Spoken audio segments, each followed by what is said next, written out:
अरहंत सिद्ध सुर उपाध्याय साधु सर्व अर्थ के प्रकाशी मांगलिक उपकारी है।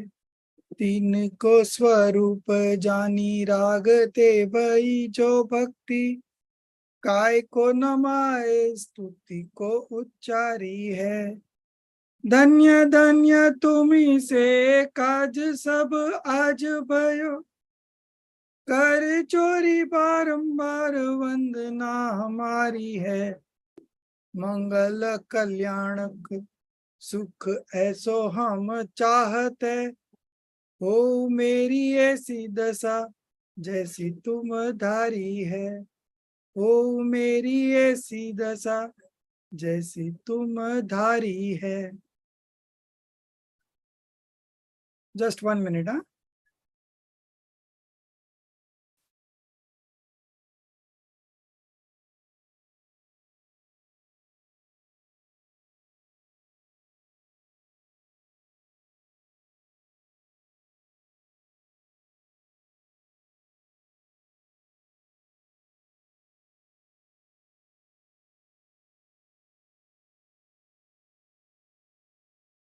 Yeah, I'm sorry for joining 2-3 minutes late, but a call just finished a call, and that was something very serious, so it took me some more time.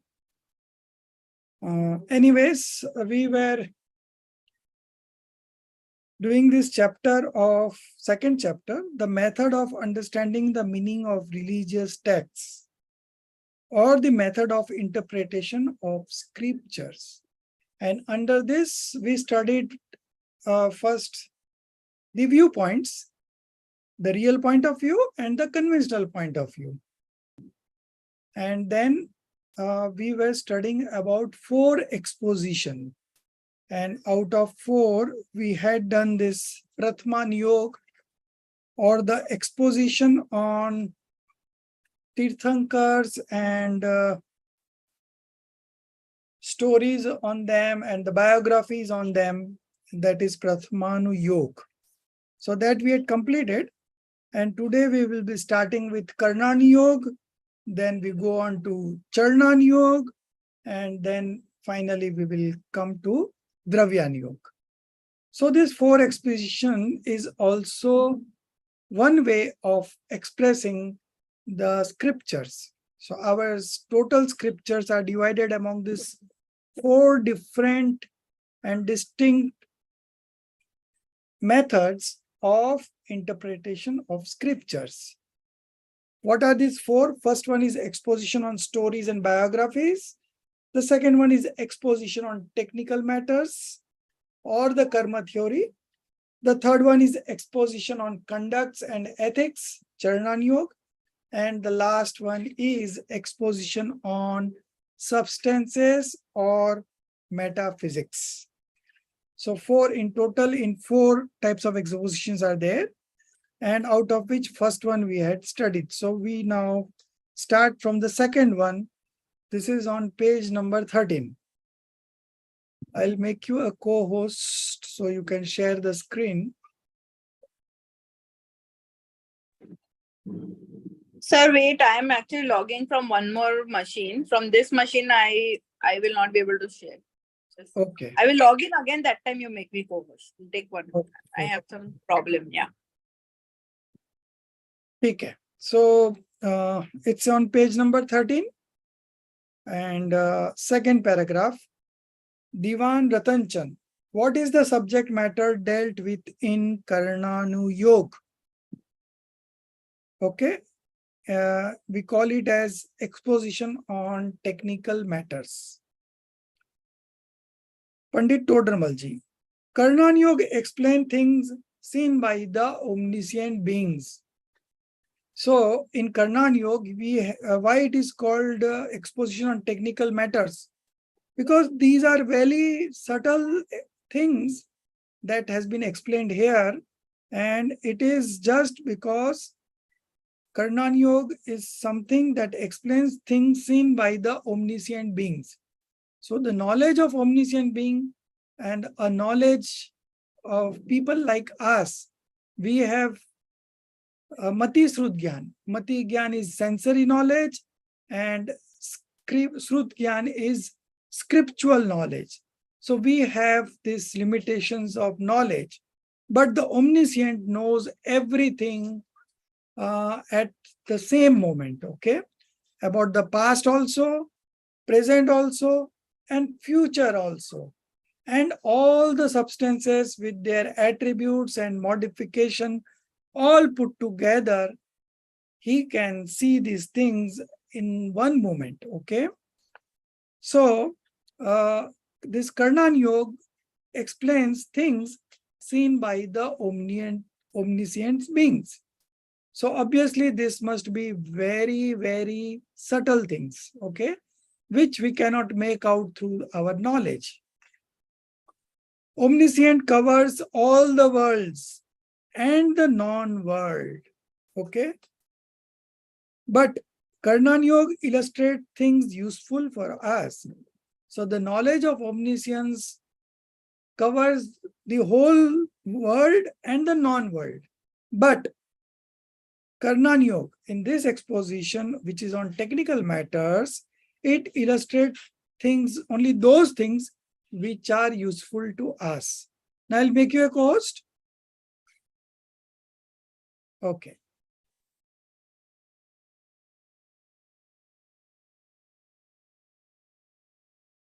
Yeah. So the omniscient knows many things at the same time, but this particular exposition, Karnan Yoga, illustrate things which are useful to us. Okay. Beings who are in the lower stage of sentience, example, scales of spiritual growth. But manifestation of living beings are countless in number. They cannot be described in words. Okay? So which page are we on? We are on page number 13. So,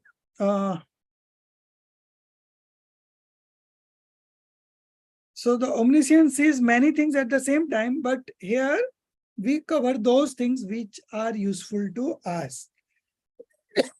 Example, if you consider the spiritual stages of a soul, okay, so there are 14 spiritual stages.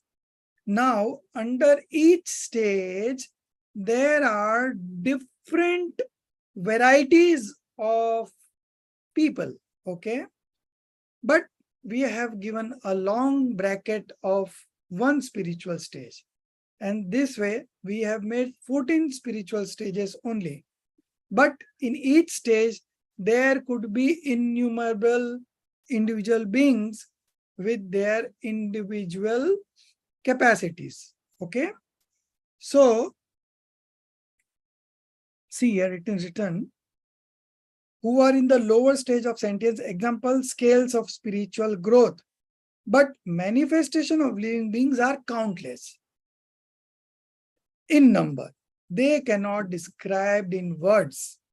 As such, similar modifications have been included in the different 14 scales of spiritual progress. Now, if you consider, I'll give you an example. First stage of spiritual development, that is Pehla Gunasthan. First Gunasthan is Mithyatva, okay? People having delusions is in the first stage of spiritual development, okay?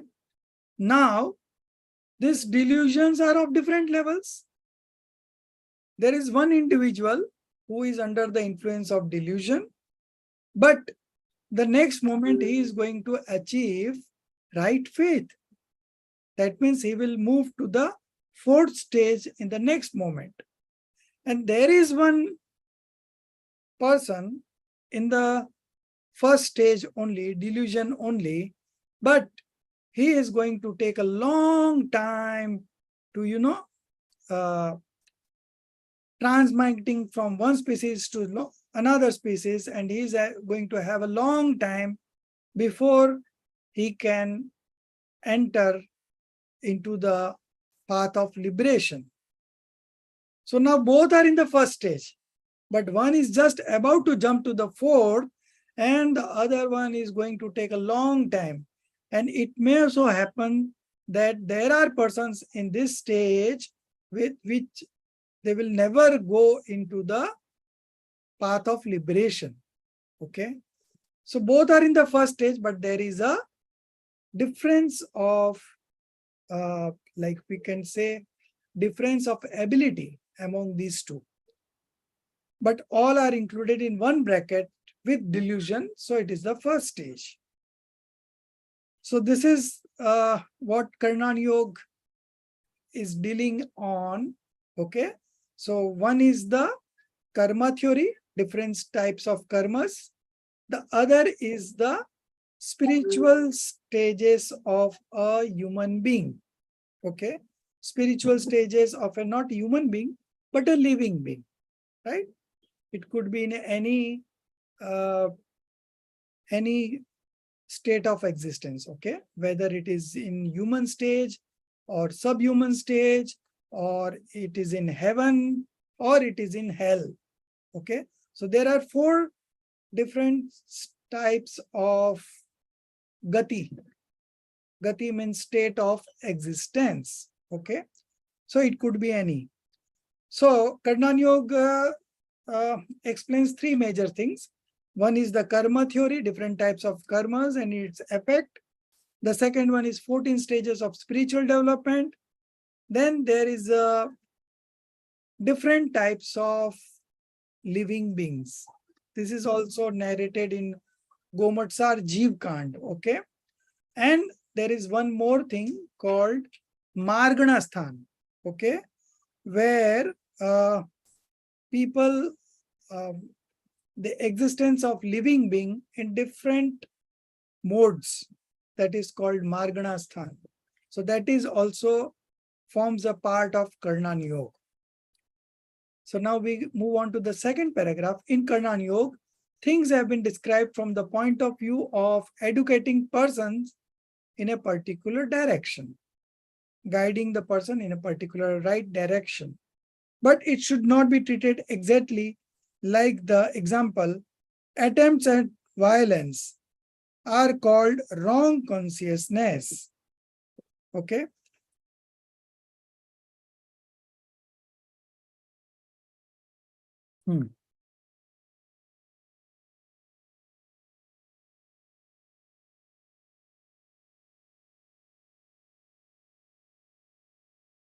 So attempt at violence means hinsadik, and wrong consciousness means kumati gyan. But in reality, all the consciousness of the person with wrong faith is wrong consciousness or the bad consciousness. And that of the person with right faith is good consciousness or the right consciousness.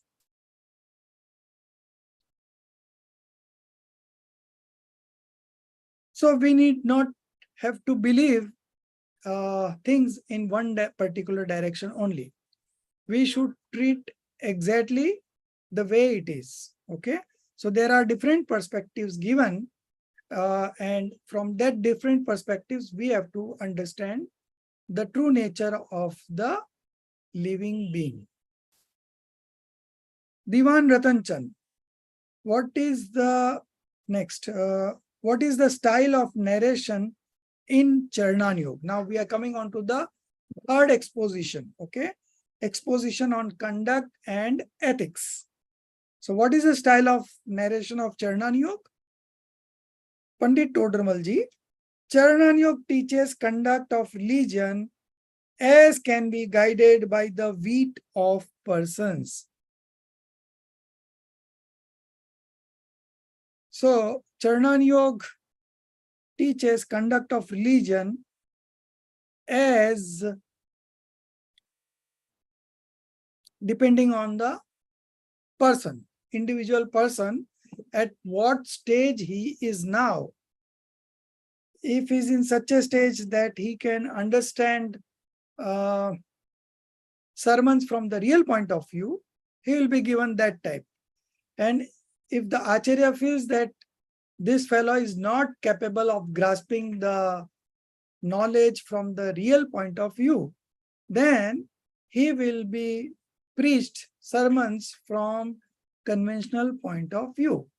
So depending on the stage of the individual, instructions are given by the acharyas. It is not the same for all. Different people having different ability will have different kind of sermons. Okay. So here it is written that Charnanyog teaches conduct of religion as can be guided by the wit of persons. Okay. Conventional aspect is predominant here. Okay. व्यवहार की मुख्यता है. Because in real aspect of religion, निश्चय नहीं, there is nothing to be accepted and nothing to be abandoned. So from the real point of view, nothing, we are not accepting anything new thing into us, and we are not leaving anything from us. Nothing to be abandoned and nothing to be accepted from the real point of view. Okay. So there are two ways of giving religious instructions. One is the conventional and the other one conventional with real. Okay. One is conventional only and the other is conventional with real. Now, who is to be given conventional instructions and who is to be given conventional with real instructions? Those people, let me read through. Outward activities are important in conventional teaching. Okay, outward activities. But inner thoughts and feelings are more important in the real conventional aspect. So for only conventional aspect, outward activities are important. But those people who can understand conventional as well as real also, the inner thoughts are more important. Okay, inner thoughts and feelings are more important. Diwan Ratan Chand, next page. For whom is conventional teaching alone given and for whom conventional mixed with real is given? Pandit Todramal ji. Only conventional teaching is meant for those who have no knowledge of the real perspective and in whose case it appears that even attempts to inculcate the real aspect will fail. So now these are all the calls taken by the acharyas. He looks at the person who has come to him to get the knowledge. Okay, by looking up at him, by observing him, and since most of our acharyas are psychologists, so they can do the face reading, and if they feel that this fellow cannot absorb the real aspects point of view, okay, so then he will only give conventional aspect or point of view preachings. Those who have the knowledge of both the real and the conventional aspects, or in whose case it can be taught usefully, means those who can grasp both, real and conventional, then the acharyas give them these preachings. Those are taught using conventional aspect mixed with the real one. So he is given the mixture, conventional with real one. In Charnan Yoga, sometimes new passions are aroused in order to persuade person to stop their sinful activities. Okay. So he is already a person who is having intense passions. And now the acharyas is giving them instruction to create new passion. But the purpose is that the big sinful activities he was involved in. So getting him indulge in mild passion activities and facilitating the renunciation of intense passional activities. So these kind of statements are there in Charnan Yoga, where it is recommended to get indulge in mild passions. It is a passion after all, but still acharyas give instruction to get involved in mild passions, and compared to that, he is living the bigger sinful activities. So these kind of instructions are given in Charnan Yoga. Likewise, hatred with the human frame is created by describing it as very impure. Okay. So this human frame is the body. So showing the bad qualities of a body, that body is very impure. It contains all kinds of diseases, and it is it contains what you call urine, and it contains latrine and all impure things. Okay. So likewise, hatred with the human frame is created by describing it as very impure, and sense of aversions with sons and daughters is generated by showing them as extremely eager to get the accumulated wealth of the parents. So the person has got very deep attachment with their children. Now the acharyas will tell them that your children are only interested in your wealth. They are not interested in serving you. So you reduce your attachment to them. Okay. So the purpose is to reduce the attachment. Okay. So these kind of instructions are given in Charnan Yoga. Depends on what stage the person concerned is right now. Okay. And from there, the acharyas will try to take him to a further good level. Will take to him a stage of elevation. Okay. So the purpose is that, and for that, the acharyas may involve that person in mild passion activity. Although it is a passional activity, but compared to what he was, this is better. So this kind of instructions are given there. Now, greed, just take it below. Greed of having wealth, yeah. Greed of having wealth and issues by indulging in worship, charity, or adoration is generated to induce people to become religious minded.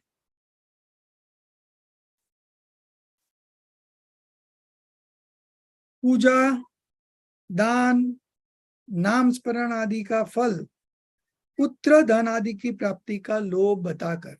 So the acharya first create a greed in the mind of the people or the followers. Okay. And tells them that if you do this puja, if you donate, if you do jap, nam smaran and all, chanting names, these all things, if you do, then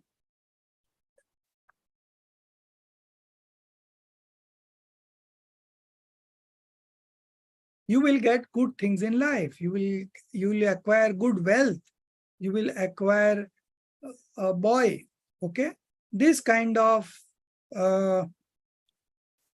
greed is expressed by acharya, and they want to indulge these people into following the auspicious sentiments in the path of liberation. Okay.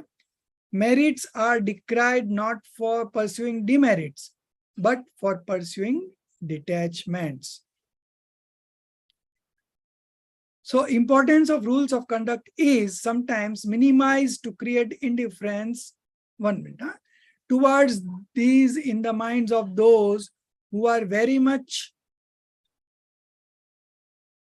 who are very much drawn towards those in order to encourage the emergence of spiritual experience.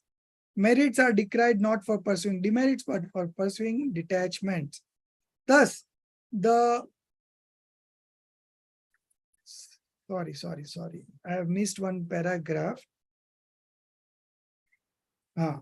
So we were into the Charnan Yoga, the last paragraph.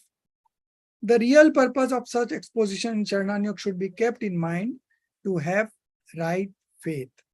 Now we are coming on to the last one. What is the method of narration of Dravyan Yoga? Okay.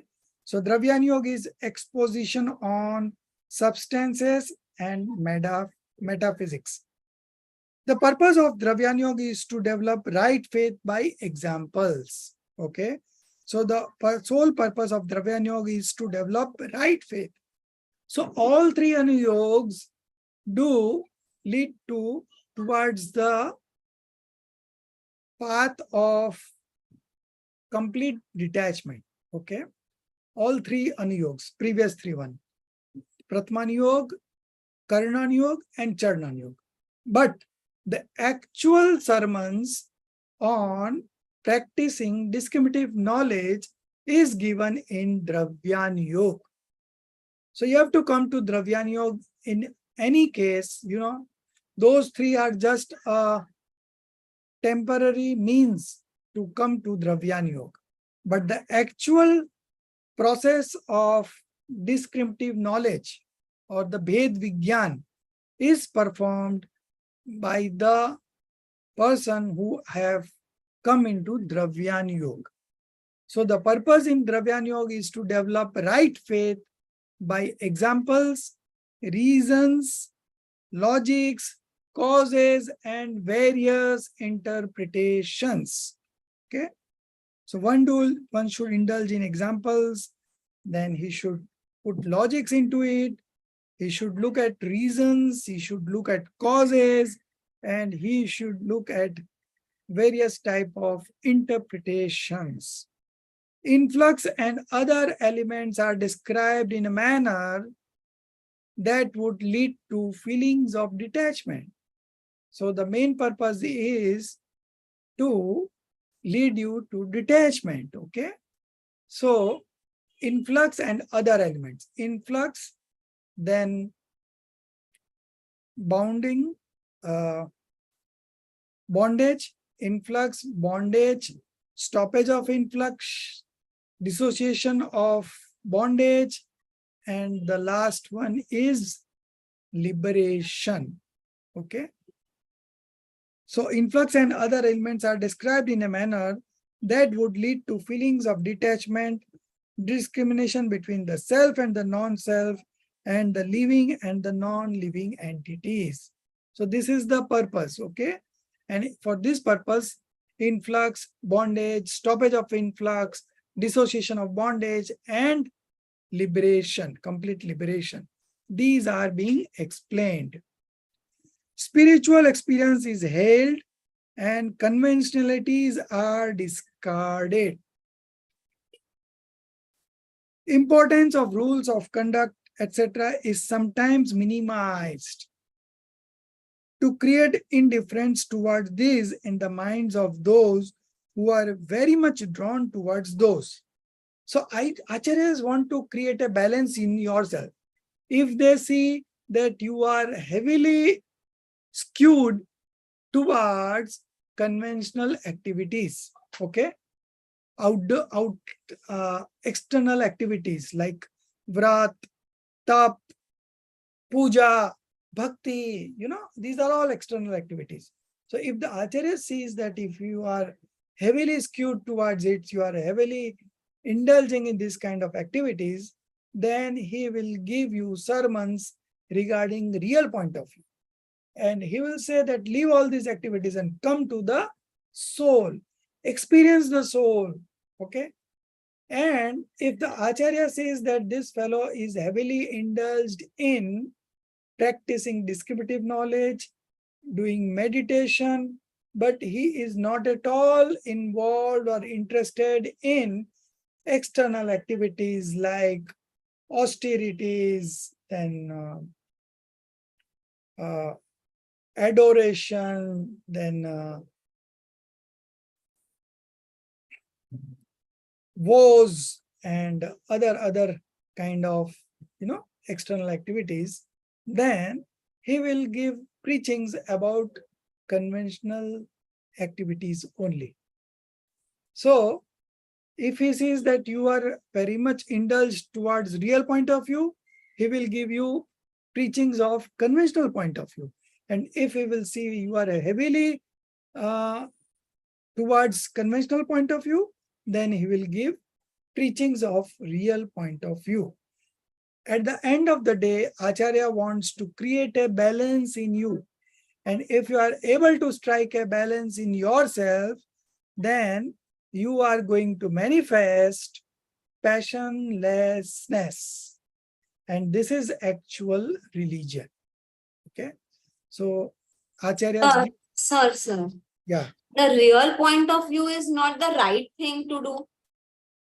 Real point of view is the right thing, but if you are doing only real point of view and not doing anything in But then other things will automatically fall in place. Nirmalta will come of your soul. So things will come. But there is something called patrata.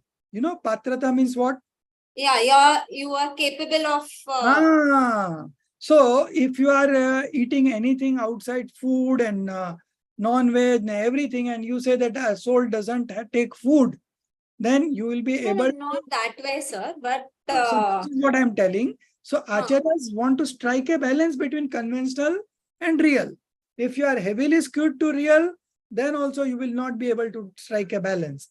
And if you are heavily skewed to conventional, then also you will not be able to strike a balance. So to strike that balance, if you are heavily skewed to conventional point of view, external activities, then he will give instructions on real point of view. And if you are heavily into real point of view, then he will give you instructions on conventional point of view. Now you understood everything? Sir, real point of view, you mean like practical? Real point of view means that is related to the soul, pure soul. Okay. soul realization. Soul realization, like practicing discriminative knowledge. These are all from real point of view. Okay. And conventional point of view is all these external activities, all the auspicious sentiments. These are all conventional point of view. So if you are a learned person, if you are a learned Jnani, Jnani, those who have realized the self, what they do, they have both things in their life. They do some activities from the conventional point of view, and then some from real point of view. So from the real point of view, he has got the right faith.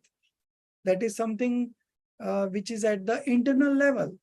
So there he is very perfect from the real point of view. That's why he has experienced himself. But it is not that he is only indulging in real point of view. He is also indulging in vows and austerities and prayers and pujas and tirthyatras, visiting religious places, everything. So there is always a balance between real point of view and conventional point of view among all the learned scholars, okay, all the Gyanis. They know this, both how to strike a balance between the both. Now we at our level can also strike a balance. How? By understanding both very clearly. Okay. So when you feel that you are heavily skewed towards real, then you indulge in conventional activities. Okay. And come to the balance. And if you are heavily skewed towards conventional activities, then you should focus on the pure soul, that is from the real point of view. Okay. So the final and the conclusion is that you need to strike a balance. And this exposition on substances, that is the final exposition where you are able to practice discriminative knowledge. Okay, so here everything is balanced out. If you are heavily skewed, you will strike a balance. If you are heavily skewed this side, then also you will strike a balance. So Dravyani Yoga's main job is to practice discriminative knowledge. And all the three anuyogs, other three expositions brings you to the Dravyani Yoga. So you cannot go directly to Dravyani Yoga. So you are standing at some stage. From there, he will either involve you in Pratmani Yoga. If you are very, very basic level student, then he will put you into Pratmani Yoga. And by means of stories, he will encourage you to get into religion. Okay.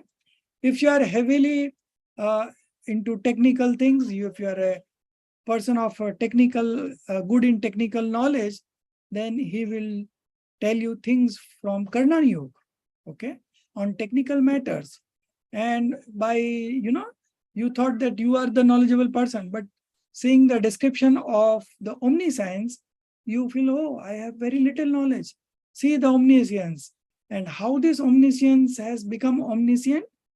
He was just like us. And he practiced this descriptive knowledge, and now he has become an omniscience. So I can also become that.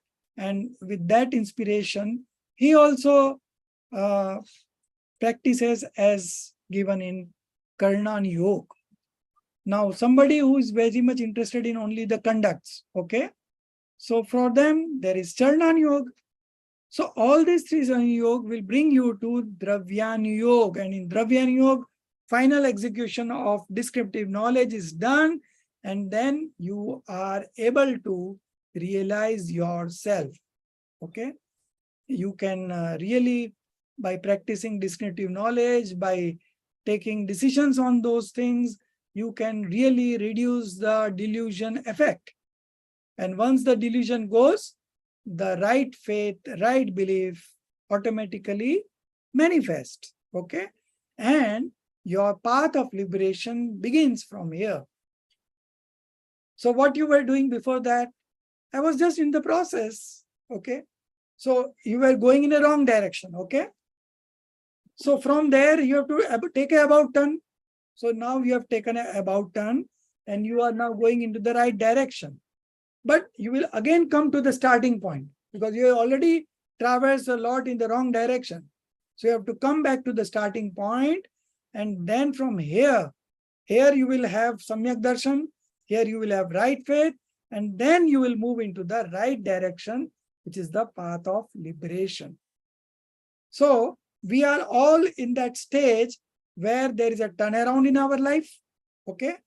But we have not realized, but we are in that process, okay? So we are in between that. We are not in the wrong direction now. We have taken an about turn. We are into the right direction, but still there are some concepts, clarities that we are going to undergo, and then we can eliminate the delusion completely and manifest the right faith. So this will happen gradually, okay? And depends on your efforts, okay? If you are not attending classes and doing something else during the class time, then you are losing out on the purity, okay? And if there is no purity, even you are super intelligent, okay? And you can grasp everything from the textbook, still you will not able to manifest the right faith, because the whole process of the path of liberation depends on the purity and not on the knowledge. So you may say that without knowledge, I can move ahead in the path of liberation. See, that knowledge does not mean the scriptural knowledge. The knowledge means you should have knowledge of descriptive knowledge. So I'll tell you one story. There was one monk. His name was Sri Bhuti Muniraj. Okay. His memory was so short that he could not remember the Namokar mantra also. But the practical part of descriptive knowledge, he was very well versed. And he saw a lady taking out the outer cap of, chana. Chana, what we call it in English? Dadiya ne su kehvaય English ma? Gram, Bengal gram. So he was, that lady was taking the outer layer out from that, what you call? Gram. Gram, okay. So by seeing that lady and connecting to that descriptive knowledge, he got into that descriptive knowledge and he started meditating. And he concentrated in the self, and he manifested omniscient knowledge. And he went to liberation in that same life. But his knowledge was very poor. He could not remember even the Namokar mantra. So why he got into the path of liberation and why he got liberated, because there was purity. There was purity in himself. Okay. And we call it Vishuddhata in Hindi, Vishuddhata.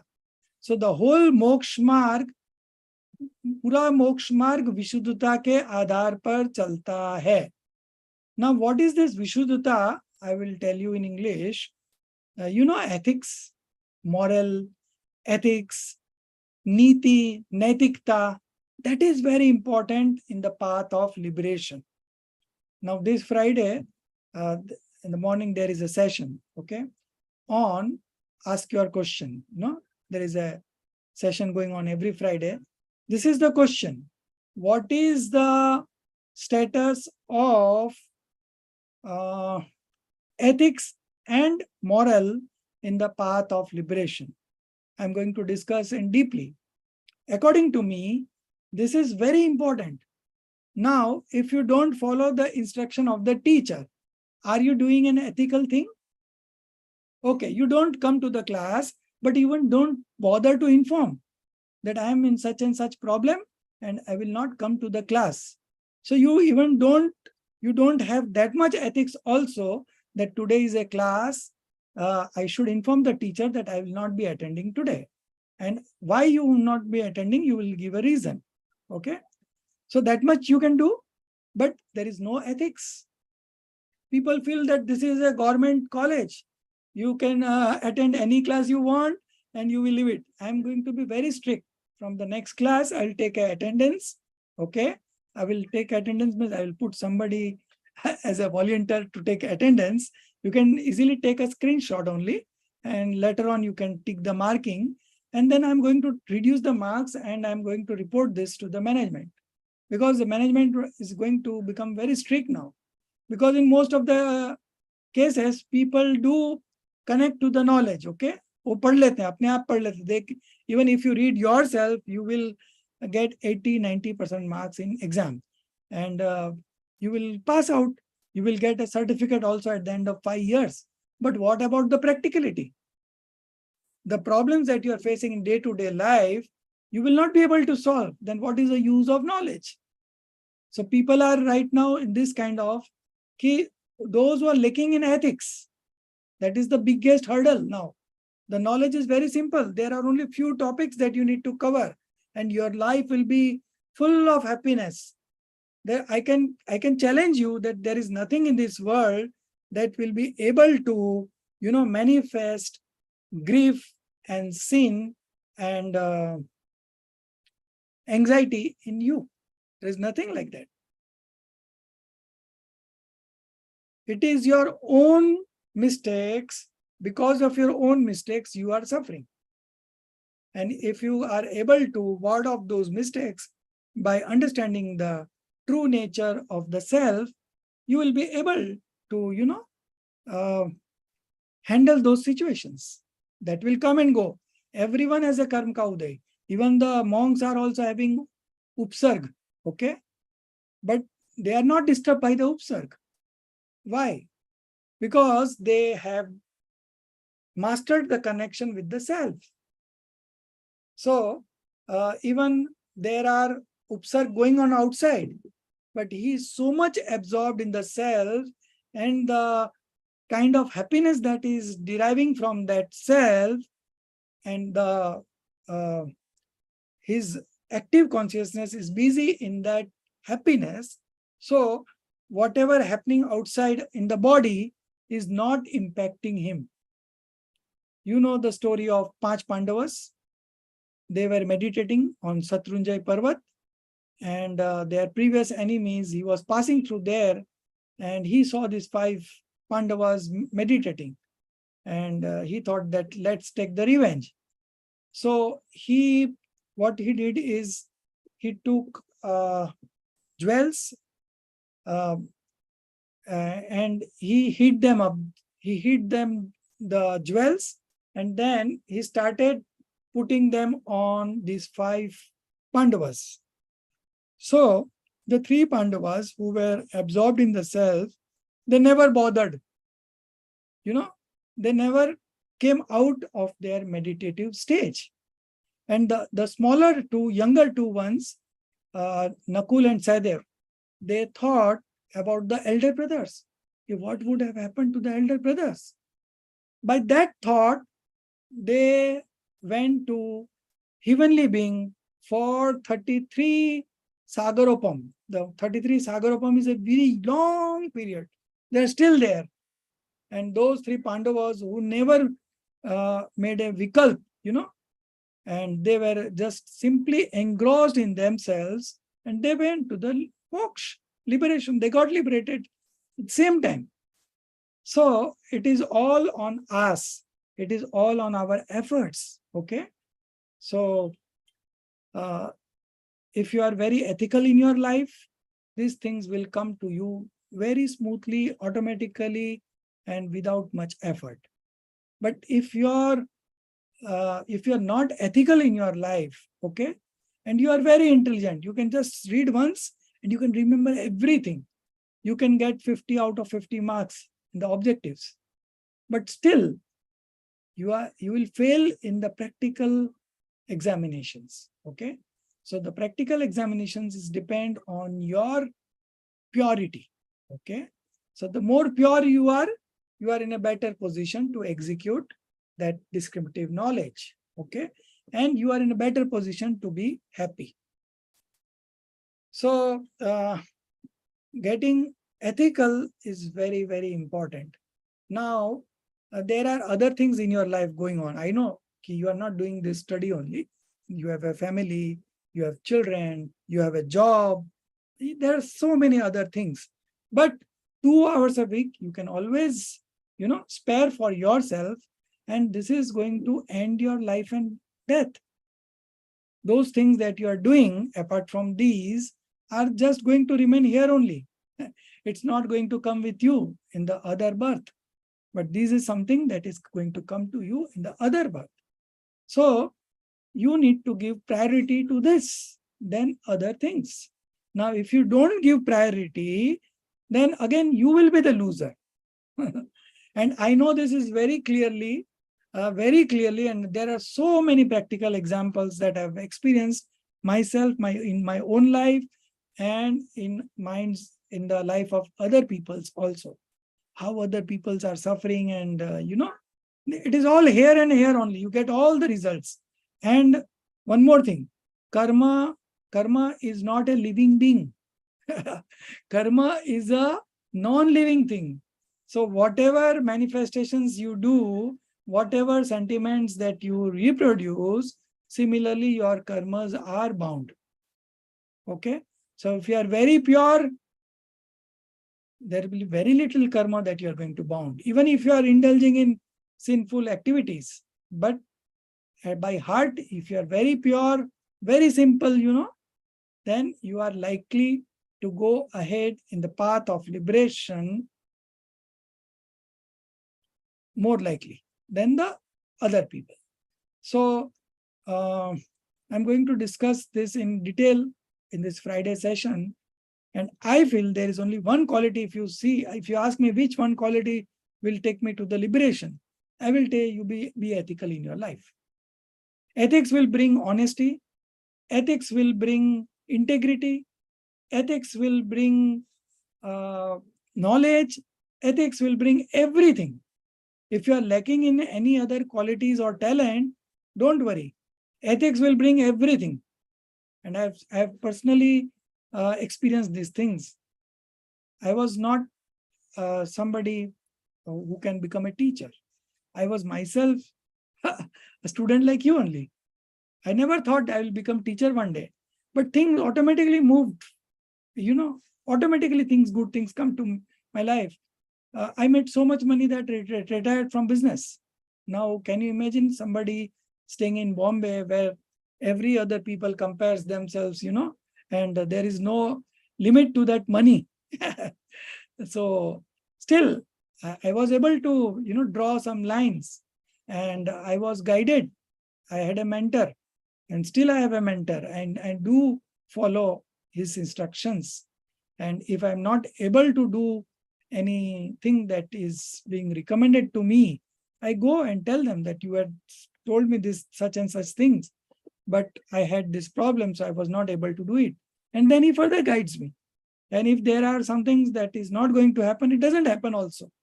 But at the end of the day, I'm very transparent. And I don't have any problems as such. I'm able to negotiate all kinds of problems. And now I'm that much confident that I'm calling all the karmas to come at one time. And I know that they cannot harm me in any way. If only I can do mistakes myself, then only I will be suffering. Otherwise, there is no way that those karmas can, make my life miserable. There is no, they don't have that power, So we are very powerful. And if we follow the instructions of 4 expositions, if we follow the instructions of real point of view and conventional point of view, and if we follow instructions, then there are 13, 14 more points. There are only 2 things covered here. In this chapter, they have covered only 2 things. One is real point of view, conventional point of view, and then the second thing is the 4 expositions. But there are other things than these 2 things, which I am going to share with you after we complete this chapter. And you will realize that there are so many things, So it's all very easy. But for whom? Those who are very simple in their life. So you be very simple, be God-fearing, always track your sentiments, which way in which direction your journey is going on, and why you are not able to take these calls, Now you have to attend a class and there is a meeting with friends. So what you will do? What you will do? Tell me. I'm asking. So his choice is yours, no? So those who are in the influence of delusion, okay, they will feel that class I can catch up on recording. Sir is always sharing recordings, okay? So I can catch up on recordings and let me attend the friends meeting. So who are under the influence of delusion will say like that.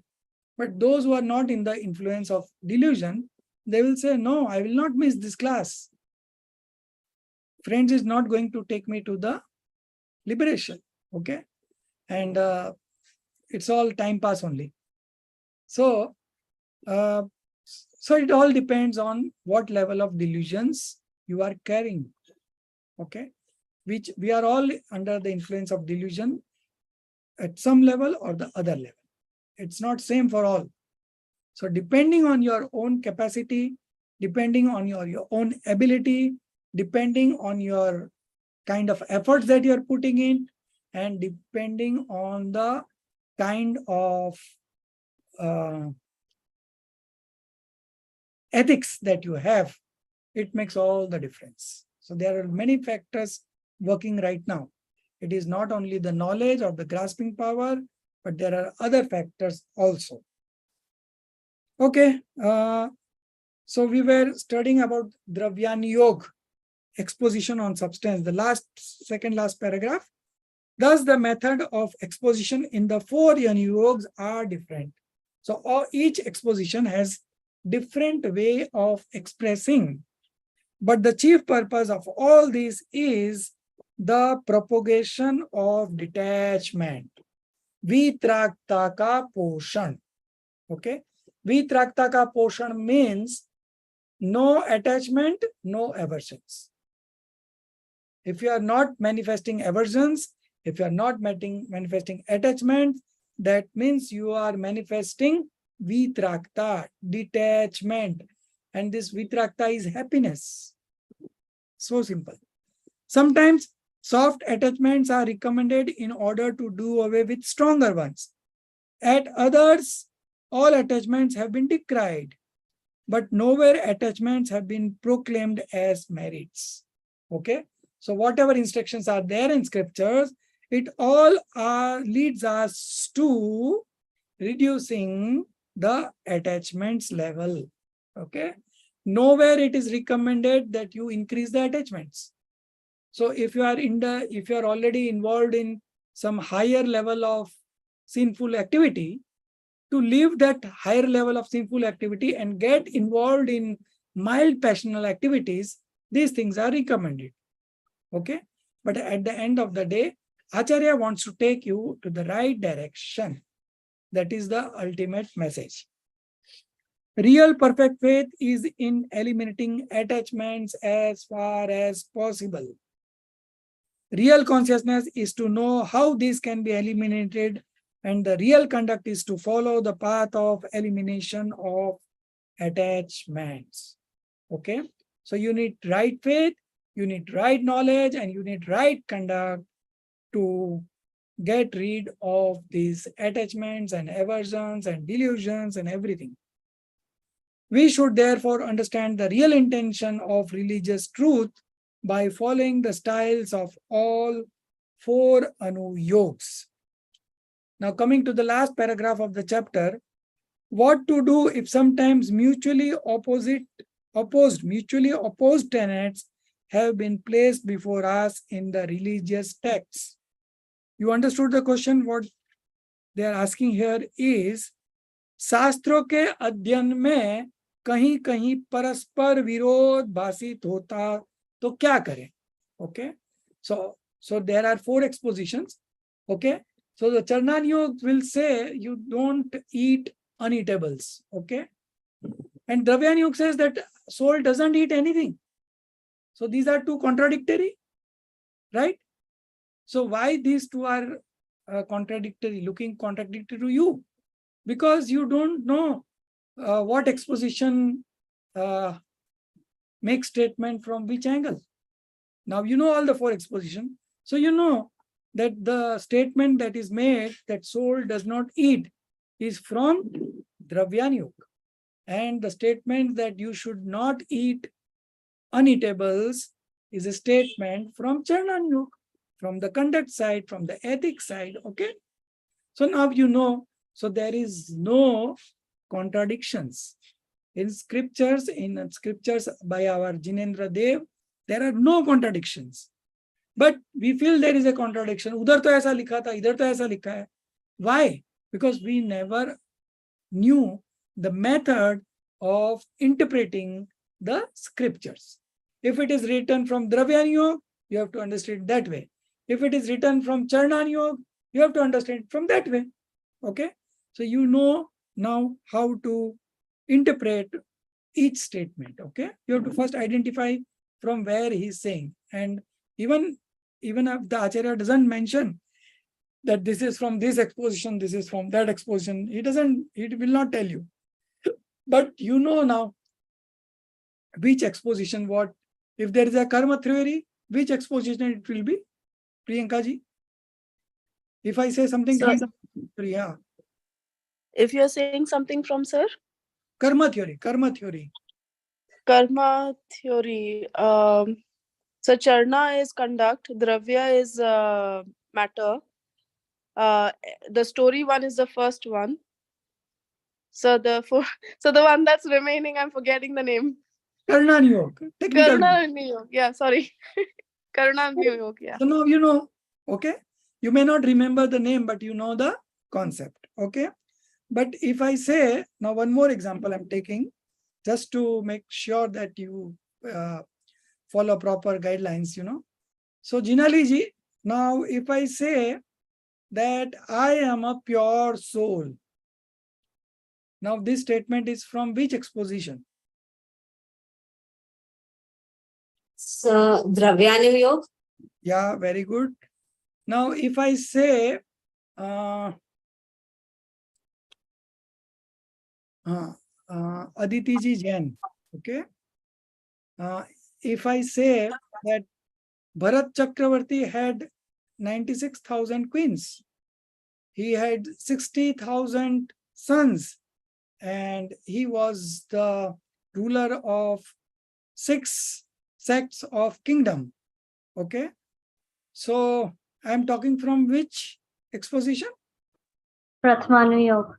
Pratmani Yoga. So now you all know. Similarly, there are other parameters which you need to consider that I'm going to teach you. Let me finish this paragraph, okay? The message of Jinendra Dev does not have mutually contradictory commandments or assertions. It does not have. We feel that the contradictions are there because we have not understood the style of the Anuyogs and the real and the conventional aspects of religious teachings. So here only 2 things are mentioned, okay? So they have mentioned 2 things. There is no contradiction if we comprehend these methods of understanding the religious texts, okay? If you are comprehending this, if you are understanding it properly, there is no contradictions. It is therefore necessary that we should keep studying the scriptures, which is the first and foremost preparation for the pursuit of the path of liberation. You are therefore ordained to study religious texts with proper understanding. You will surely obtain perfect bliss. So I hope it is a bit clear to you, whatever I have been taught. You just go through the chapter once more, and if you have any queries, you can ask me tomorrow, or you can ask me on my personal chat at any point of time. I am ready to spend as much time as you want, personally, you know, not in class, but personally, to make you understand which is not coming to your mind, okay?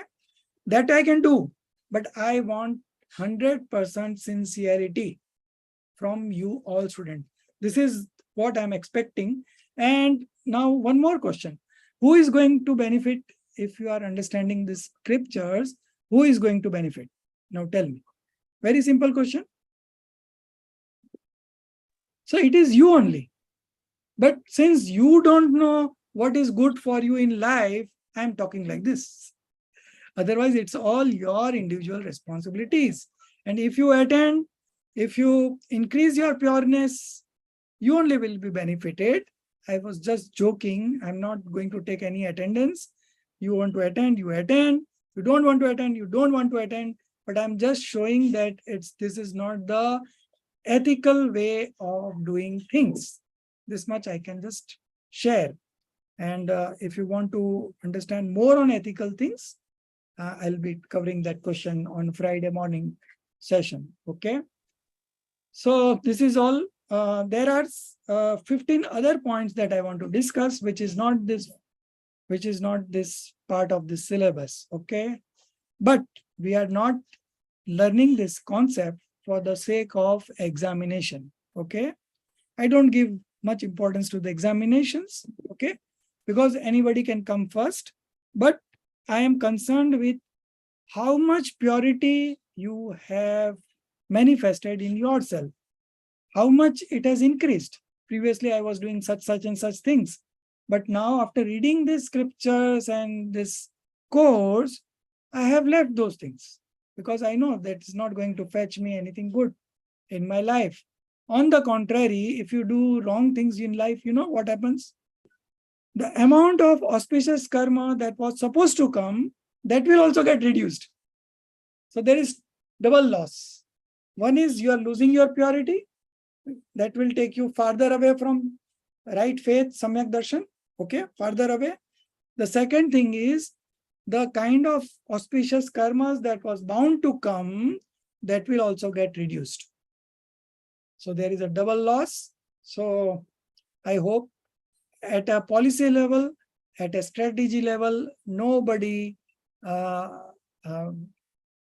everyone has to make his own decision that henceforth I will not be unethical in my life.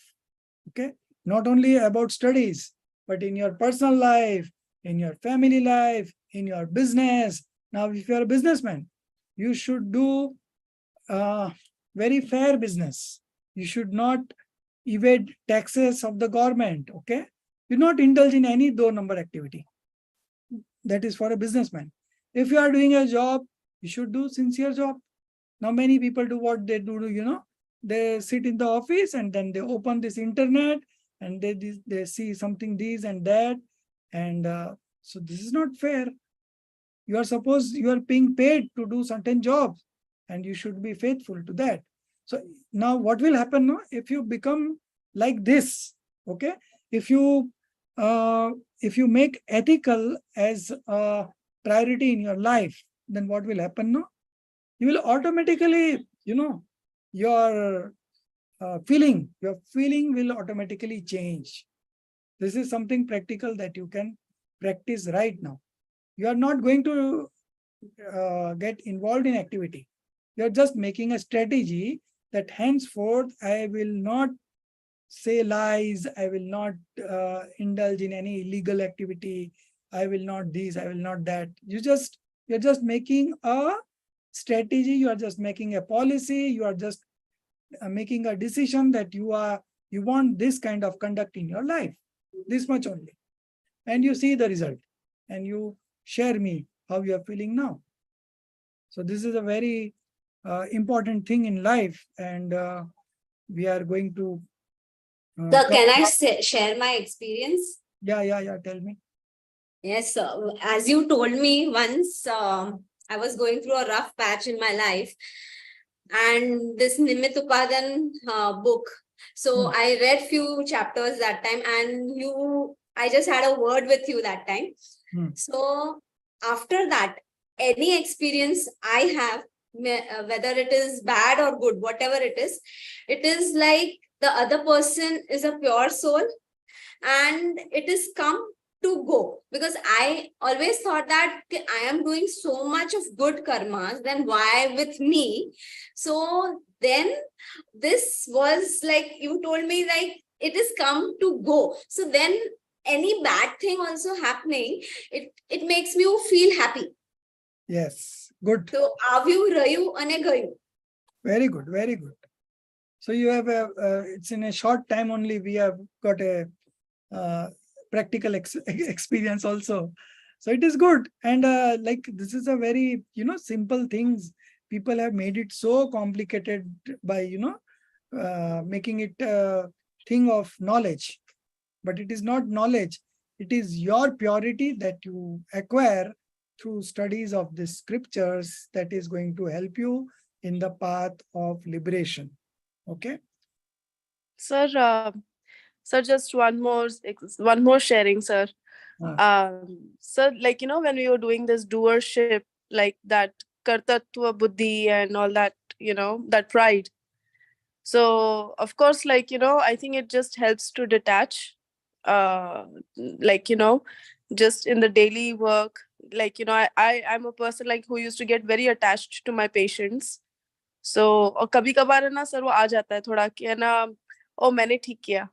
So like that kartatva buddhi comes. So or like if something like if God forbid like something happens and the patient goes from the ward to the ICU, then you feel like oh gosh मैंने कुछ like कल check नहीं किया तो ऐसा हो गया. So I think like it really puts you at peace when you remove yourself as being like the doer. And also just like to sound politically correct, I mean, in the office, like a lot of people, they keep talking about what's currently going on in politics, like, Palestine, and they just like, everybody's like really high on like passion. So then it just seems like, you can actually remove yourself, and it helps you to, like, keep calm and do as much as you can in the background if you have that capacity. So I think classes in a way, sir, help that way, that one way or the other, it's a gentle reminder, like, you are the only person for yourself. So, like, stop taking pride or like stop feeling bad. So that way. So thank you, sir. That's all. Good, good. So this is just the beginning, but by the end of 3 years, you can just see the difference. And the next 2 years will only be the applications, only applications. Last 2 years is all big grants, and there are direct application, practical applications. So it is the first, in fact, we are in the second sem, third sem, fourth sem. By the end of fourth sem, you will be 90% covered, fundamentals. And then by the end of sixth sem, you will be totally 100% through to the fundamentals. And the last 2 years will be the practical application of those that you have learned. So by end of 5 years, you'll be very, very strong, and those who have done it, you can ask them, they are enjoying their life like anything. And some good things also have happened in their life. So it is not only the purity that increases, but along with that, your auspicious karmas also increases, and you get whatever you are wishing now, that you get automatically without any efforts. And that has also happened with me. So I can really tell you that this is only thing in life that is what something to be done. Even if I have 5 minutes left in my life, I will still do studies. There is nothing else that is more important than this. And you should also make priority this as a priority in your life, and you should attend classes regularly. You should follow the instruction. You should do homework on time. That is again unethical. There are 21 days given to you to do a certain homework, and that also we have given so much of liberty that you need not write 6 pages. Even if you write 1 page is okay. Even if you're not able to write it, just voice message it. Now this much facilities we have given, okay? And still there are people who doesn't do on time, and not only once, semester per semester. I have in other batch 50 students. So there are some students who will always be late. So as I said, I was just joking. I don't tell them anything. I know. हम क्या कर सकते हैं? People like उनके there is no what I can say. The karma never forgives. I can tell you that much. तो आप जैसा भाव करोगे, जैसा ट्रीटमेंट करोगे, वैसा आपको ही फल मिलेगा. And if you attend, and it is going to help you only. How it is going to help me? You tell me. And why I'm telling you? Because it is my responsibility to make you aware what is the importance of these studies. Why we are doing it. Why you are doing it. And what is the exact purpose. So that much only my interest is. You do it, you don't do it, it is all your life. You are all grown up. You are all, your responsibilities, your everything. So I don't want to say anything about that. But the thing is that I appreciate if you attend class live, then I feel at least you have shown respect to me. And if you don't attend, then I don't mind also. I'll never call you and said, why you are not attending? Now, these days also few people are not attending. I know. Today only there are a good number of people. Otherwise, we are only 5-6 people. But what we can do? If you don't want to attend, we cannot force you. It's your choice.